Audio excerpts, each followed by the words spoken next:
नमस्कार, स्वागत है आपका न्यूज स्कूप पर। आपके साथ मैं सिमरन अरोरा। आइए एक नजर डालते हैं आज की बड़ी खबरों पर।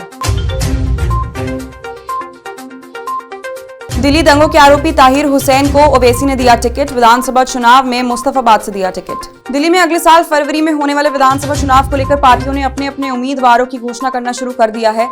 इसी क्रम में असाउद्दीन ओवैसी की पार्टी AIMIM ने दिल्ली दंगों के आरोपी ताहिर हुसैन को चुनावी मैदान में उतारा है।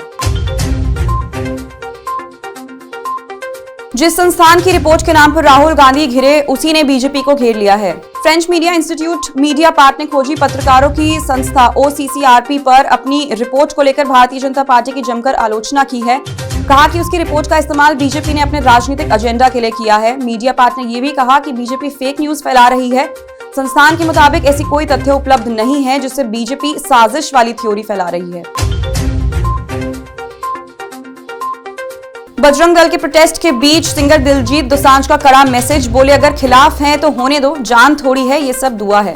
बजरंग दल की तरफ से 8 दिसंबर को इंदौर में हुए दिलजीत के कॉन्सर्ट को कैंसिल करने की मांग की गई थी। बजरंग दल ने इंदौर पुलिस से शिकायत की थी कि दिलजीत के कॉन्सर्ट में शराब के स्टॉल्स लगे होते हैं, साथ ही ड्रग्स का सेवन भी होता है।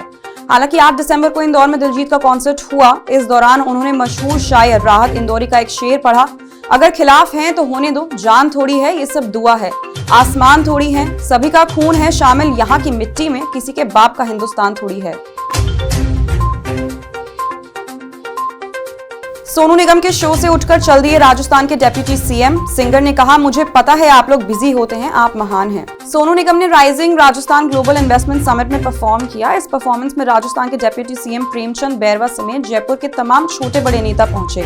अब सोनू का शो बीच में छोड़कर कोई उठेगा तो सिंगर को बुरा तो लगेगा ही, लिहाजा सोनू भी माननीयों की इस हरकत पर इतना भड़के कि सोशल मीडिया पर अपनी भड़ास निकाल दी। कुल मिलाकर सोनू निगम ने कहा, या तो आइए मत, आते हैं तो जाइए मत। नौकरी के पहले ही दिन गंवाई जान। मुंबई बस हादसे में मरने वालों की संख्या बढ़कर 7 हो गई। मुंबई के कुर्ला में हुए बस एक्सीडेंट में अब तक 7 लोगों की मौत हो चुकी है, जबकि लगभग 49 लोग घायल हैं।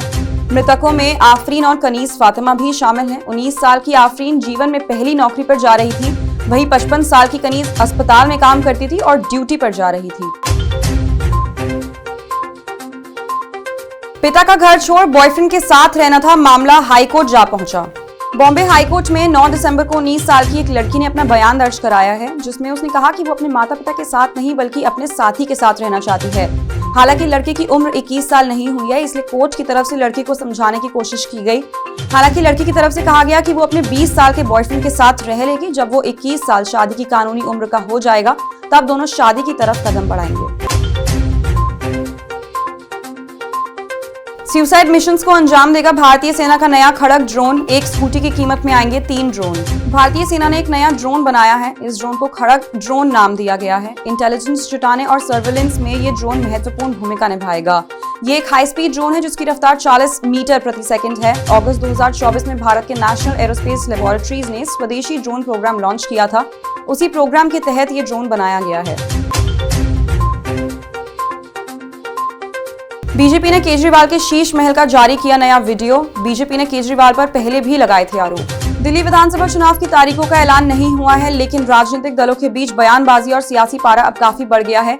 बीजेपी ने आम आदमी पार्टी पर जोरदार कटाक्ष करते हुए एक वीडियो साझा किया है, जिसमें शीश महल, ड्रग्स, कथित शराब घोटाला और दिल्ली की हालत पर बात की गई है। बीजेपी ने 6 फ्लैगस्टॉप रोड स्थित बंगले को लेकर पूर्व मुख्यमंत्री केजरीवाल पर आरोप लगाए थे और इस बंगले को शीश महल कहा था।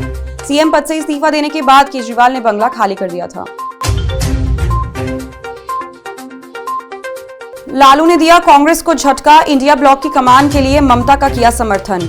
इंडिया गठबंधन के नेतृत्व को लेकर आपस में कलह सामने आ रही है। इसी बीच RJD नेता लालू यादव ने कहा कि पश्चिम बंगाल की मुख्यमंत्री ममता बनर्जी को इंडिया अलायंस का नेता चुना जाना चाहिए। इतना ही नहीं, उन्होंने कांग्रेस पार्टी को सीधी नसीहत दी है। उन्होंने कहा कि कांग्रेस पार्टी का विरोध का कोई भी मतलब नहीं है।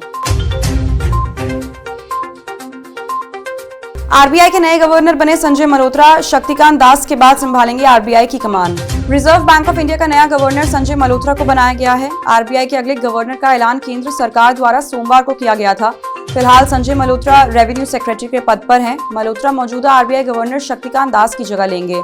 पिछले 6 सालों से शक्तिकांत दास भारत के केंद्रीय बैंक के गवर्नर हैं। वहीं संजय मल्होत्रा का कार्यकाल 3 साल का होगा।